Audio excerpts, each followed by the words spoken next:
Cette saison, elle démarre avec justement cet événement qui s'appelle Azimut et Crapahut et qui illustre très bien l'état d'esprit de la Maison de l'Environnement pour cette nouvelle saison.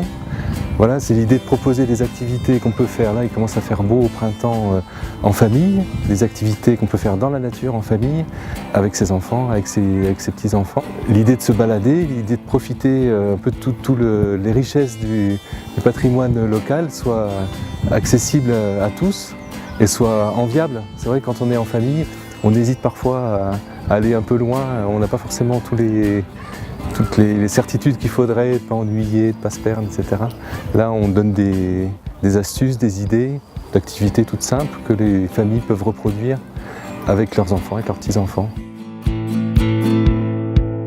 viens d'emmener des familles à l'occasion d'une balade créative.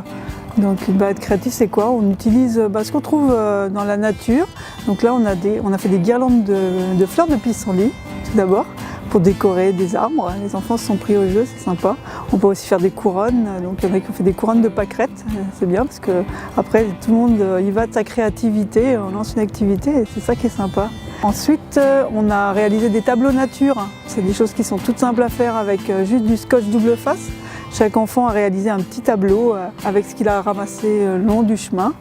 Et là c'est pareil, tout le monde y va de sa créativité, de son imagination, les petits, les grands. Il y avait des jolies choses de faites.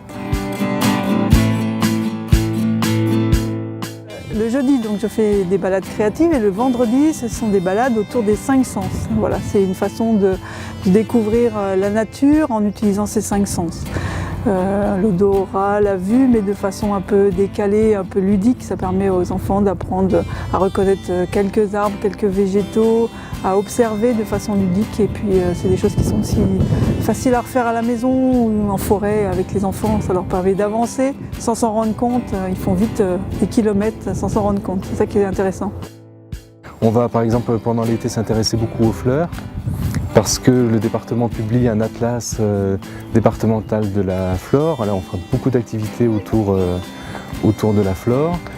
Voilà, pendant l'automne, on s'intéressera aux animaux de la forêt, on fera des affûts. On retrouvera, avec le rythme de la vie, avec le rythme des paysages, des activités à développer, soit en tant qu'adulte seul, parce qu'on a aussi le droit de profiter de la nature et qu'il y a toute une offre qui correspond aussi aux besoins des adultes qui ont envie de marcher, qui ont envie de découvrir, qui ont envie de rencontrer des spécialistes, etc.